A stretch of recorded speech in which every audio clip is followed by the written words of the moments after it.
Hello and welcome to another Three Things in Podcasting. It's July 26th, 2024, and today I want to mostly talk about video.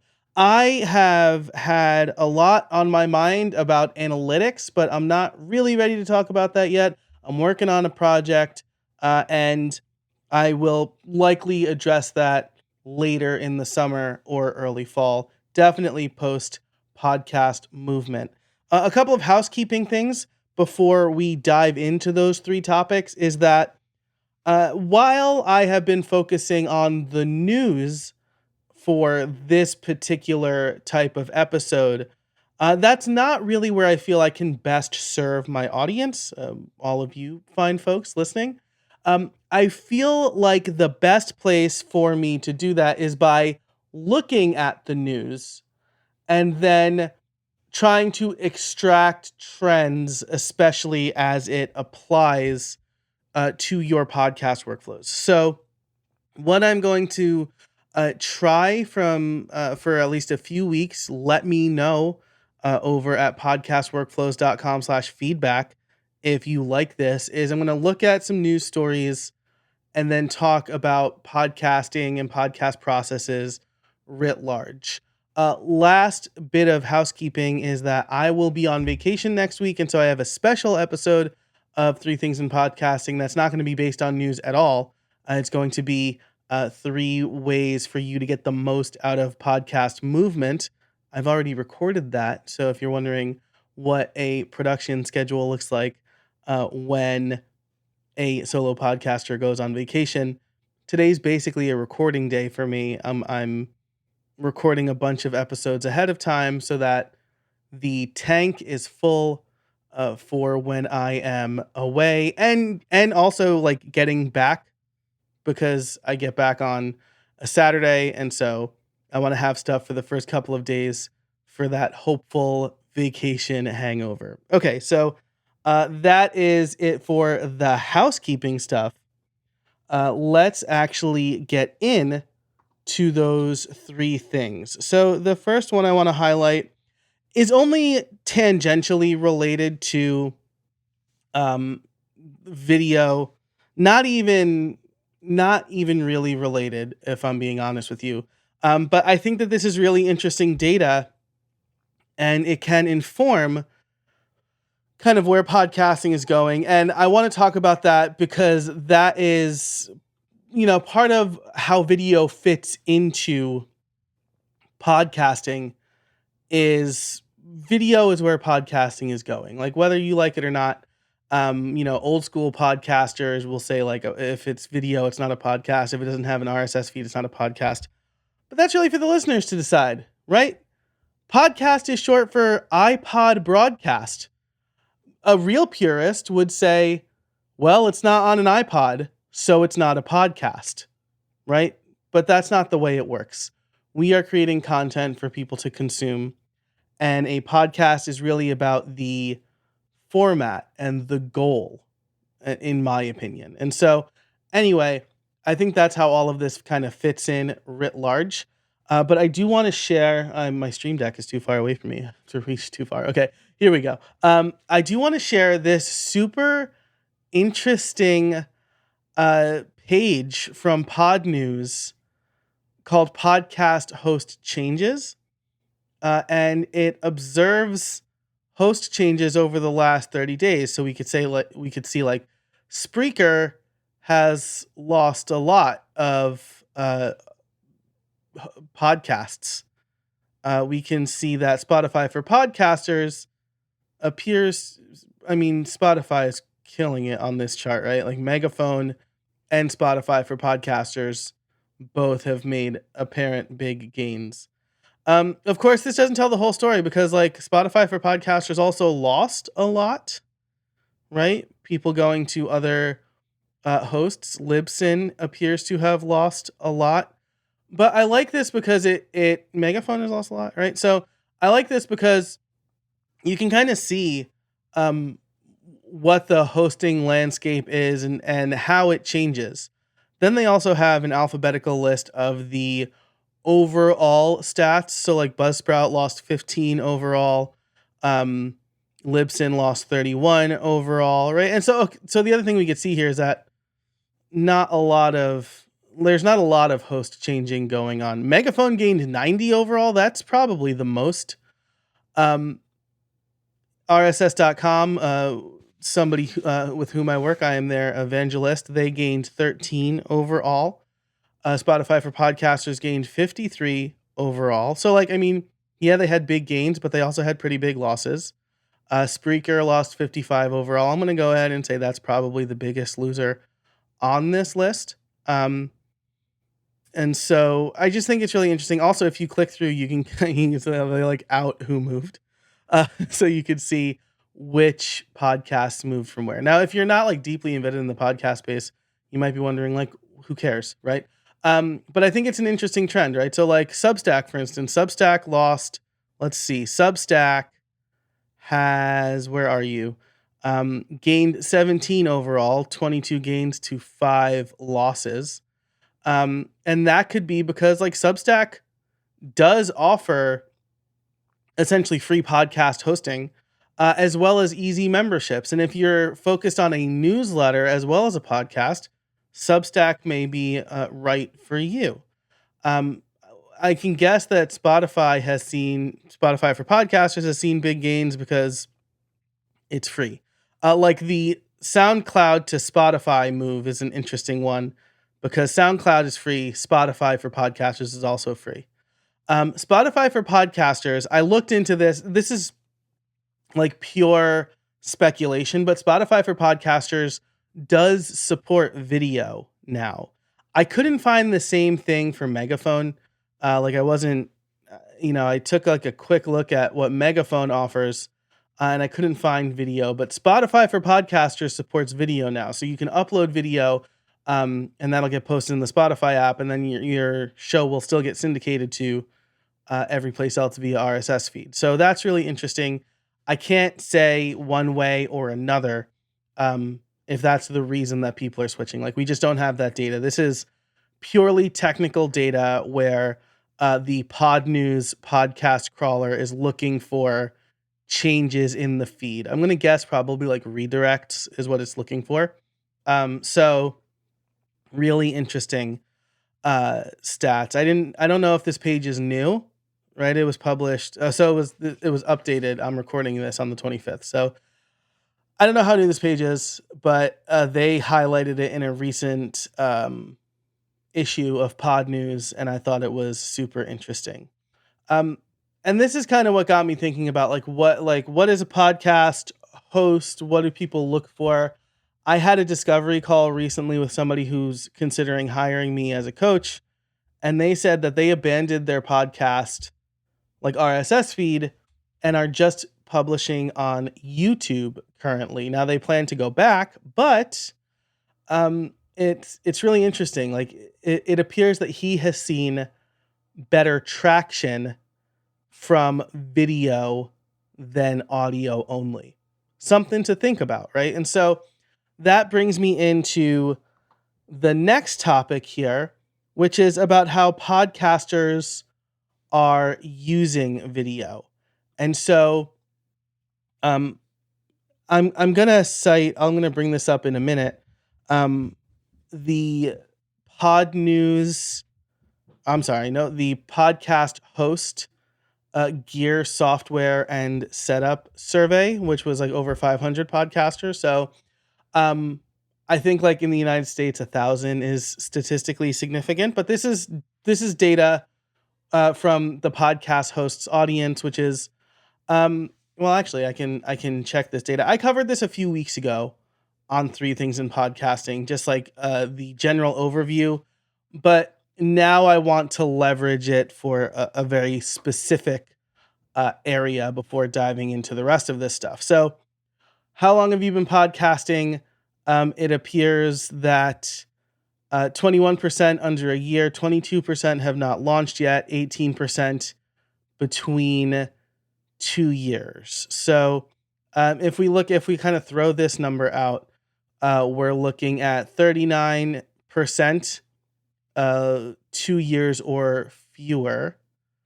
And so I guess that would make it most of the survey, right? I guess you can combine any numbers to make it most of the survey, but we're looking at less than 20% for 5 or more years, right? So definitely a specific type of audience here. Now, if we scroll to do you record video, I have mentioned this before, and I feel like I should state it. I love the folks over at the podcast host. We just did a podcast swap. They're great. I love what they do for the industry. But I feel like I should mention, and they do mention it in, I think, the video editing or podcast software area. They own a podcast recording and editing suite called Alitu, which, to my knowledge, does not support video. So, some grain of salt here. But 48% of their audience said they don't record video. 30% said yes. 20% said sometimes. And then it appears that, as they say here, it may also be generational. New podcasters could be more familiar with video. So less than a year, 31% record, 1 to 5, slightly more. Basically the same. 5+ years, 50%, 50.6% don't record video. So that's, something to consider. 62% of podcasters don't record live, based on this survey. And then if we look at recording, Audacity sits at the top. If we go to video editing software, for those who do use video editing, Premiere is number 1. Descript moving up the list, iMovie. But like Premiere and iMovie have been around forever, right? So something else to think about there. So anyway, I want to use this basically as a setup for what does video have to do with podcasting? Where is video going in podcasting? And part of that is has to do with a couple of other pieces that Pod News put out. That was a lot of P's. Sorry if my plosive, if my pop filter is not working. But I think the overall point here is that, okay, 58% of people surveyed here don't record video. However, over 30%, I pointed this out a couple weeks ago too on 3 Things in Podcasting, over 30% of American adults use YouTube for podcasts. And that is shifting a lot, right? I was asked in an interview yesterday, do I recommend podcasters start with video and keep YouTube in mind? And I said yes. If you had asked me that 2 years ago, I would have said no.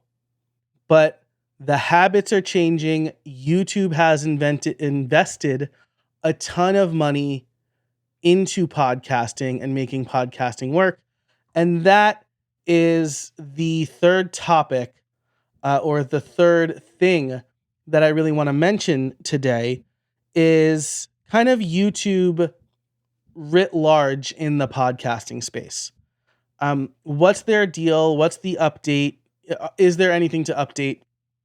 I assume I'll have more to talk about with this after Podcast Movement. I assume the 3 Things in Podcasting to follow Podcast Movement will be my 3 biggest takeaways from Podcast Movement.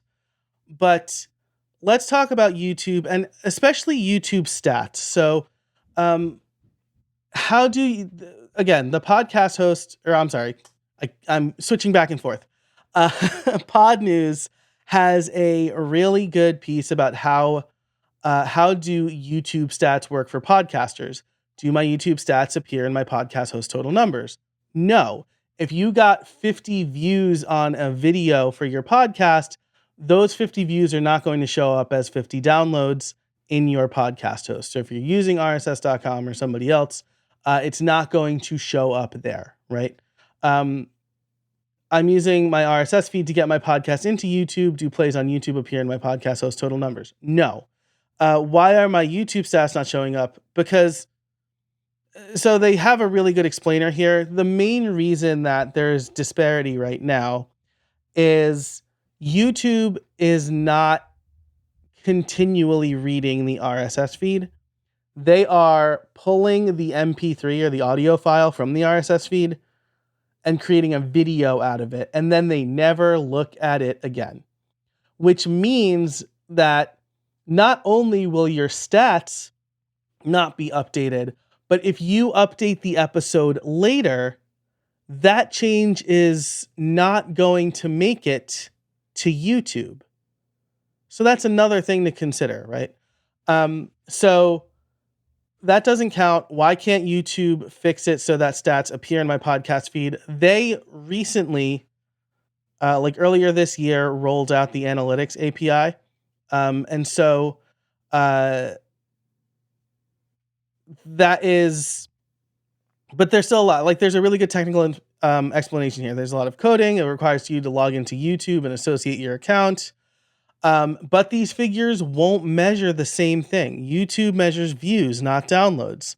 The way it measures audience figures is different from the way podcasting works. They are not looking at the same thing.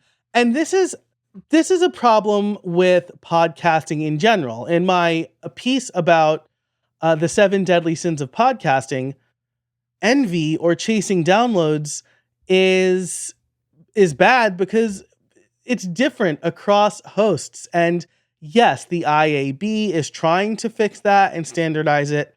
But as far as I know, at the time of this recording, there is only one host who's like fully IAB certified or IAB 2.2 certified, but there's also compliant and there's different versions of IAB certification. So it's very confusing. And on top of that, you have your host measuring, you have YouTube measuring different things, you have services like Chartable and PodTrack all measuring different things. And then the stuff that you get from them is different from what you're going to see in Apple Podcasts and Spotify for podcasters because they're only measuring engagement on their platform, similar to YouTube. And they have a lot more numbers because of it. And so it's very confusing. And I think that it's something worth thinking about when you consider the success of your podcast. So, to tie this back to kind of video and podcasting writ large, the other story I want to share here, I'm seeing YouTube Music appear in my podcast host stats. Why? Another really good explainer that now YouTube Music allows you to add an RSS feed to their app. So it works like more traditional podcast apps like Pocket Casts or Overcast. So YouTube will fully supports RSS feeds fully and will play them. Your podcast host will get those stats because now it's reading from RSS. You won't get those stats in YouTube Studio, right? Those are different things. YouTube Studio and YouTube's analytics are viewing engagement on videos on platform. YouTube Music includes that. Like when you add a podcast to YouTube, it shows up in YouTube Music. But the YouTube Music app also supports RSS feeds. In typical Google fashion, they've made this as confusing as possible. Part of this is because they're killing Google Podcasts to fold it all into YouTube Music, but this is all very confusing.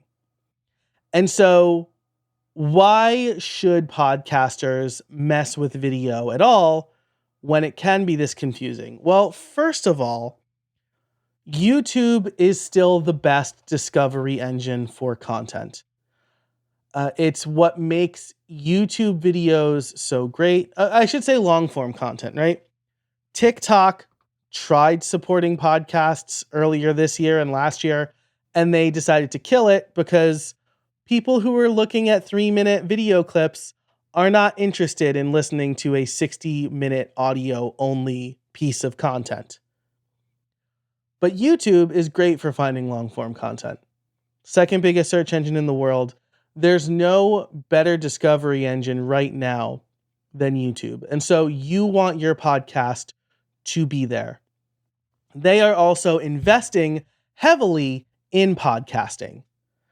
And so There's a story about how Walt Disney insisted that once it became possible to broadcast in Technicolor, he insisted his animators do all of their cartoons and movies in color because he didn't want to be behind the eight ball. And even though nobody in American homes at the time had color TVs, he knew they would. And that they'd ultimately have to go back and update older black and white only cartoons. I think it's very similar to YouTube right now. We're at a moment where video production is easier and more people are using YouTube to find podcasts, and people are watching talking head videos like this one. My main reason for saying don't mess with YouTube 2 years ago, or don't mess with video 2 years ago, is I thought nobody wanted to watch just a side-by-side panel of two people talking. And that turned out to really not be true, right? Yes, you can mix it up with like camera switching and different zooms, and it's really easy for me to do that with Ecamm Live and my Stream Deck, and that probably helps, but ultimately, people are willing to just watch a conversation. And, there's probably a lot to be said about the ability to see a conversation. So I think YouTube in general, you want to be there because it's good discovery. But also you want to have video because video is more engaging than audio only. If we look at, right, like some of these videos if it wasn't happening automatically, it wouldn't be worth it for me to upload these. Maybe a really good comparison here is if we look at podcast workflows, which has basically become a place that is just the RSS feed for this show. We have podcast replace school bells with in 3 things. Spotify adds comments, so 14 and 6. And then if we look at, oh no, that's not the right channel. If we look at this channel where you're watching this video, maybe we do a comparison and we see 21 views, 10 views, free alternative Libsyn, 10 views. So like we're seeing slightly more engagement, I guess. I'm trying to figure out kind of the right way to present this, but the point being that if you have a halfway decent camera, there are tools that can record video now. Video is worth investing in, I think. And I'm going to experiment with this more. My editor just started editing video, and so I'm going to start sending him the interview recordings of Streamline Solopreneur to see if it makes a difference. So part of what I'm going to have to do is turn off RSS ingestion, or with my host, Transistor, it'll automatically send a video. So I'll have to turn that off and have my VA upload the video to YouTube separately. But I suspect that will create more engagement. So it's still experimental, but it's someplace you want to be. And yes, the more effort you put into video, the better it'll be, but you don't have to put a ton more effort. And I would say like do this when you're ready, but I'm confident that based on what we've talked about here with various podcast host changes, podcasters using video, and how YouTube stats are shaking out, video is going to be way more important. Video is part of the future of podcasting. YouTube wants that to be true. Spotify wants that to be true. And so with other things like the live item tag, where you can live stream your podcast into certain apps, I think that we're going to see more video content because it is more engaging. It's a way to reach your audience. And if you are there now, then you will be able to hone and improve the craft for when we do get to a point where video is must have. I don't think we're there yet. And I think there will be a place for audio and video. There are some YouTube there's one YouTube channel I watch called Alt Shift X. He does like a 3-hour live stream after every episode of House of the Dragon. And I'll start watching it on YouTube, but if I have to step away, because he doesn't rely heavily on visuals, I mean, he has a lot of visuals, but he doesn't strictly rely on them, I will listen to part of it in the car as well. And I think that there's going to be a point where, it'll be worth syncing those two things up.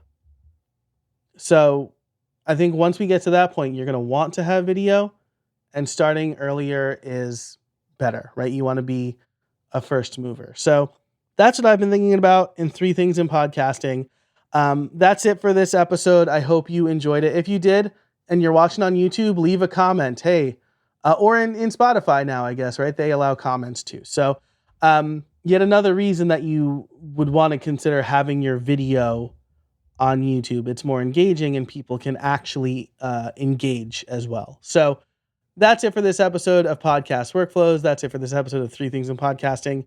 If you want to get tips about your workflow, how you can improve video, if you want to learn more about video, let me know. You can sign up for the free mailing list over at podcastworkflows.com/join.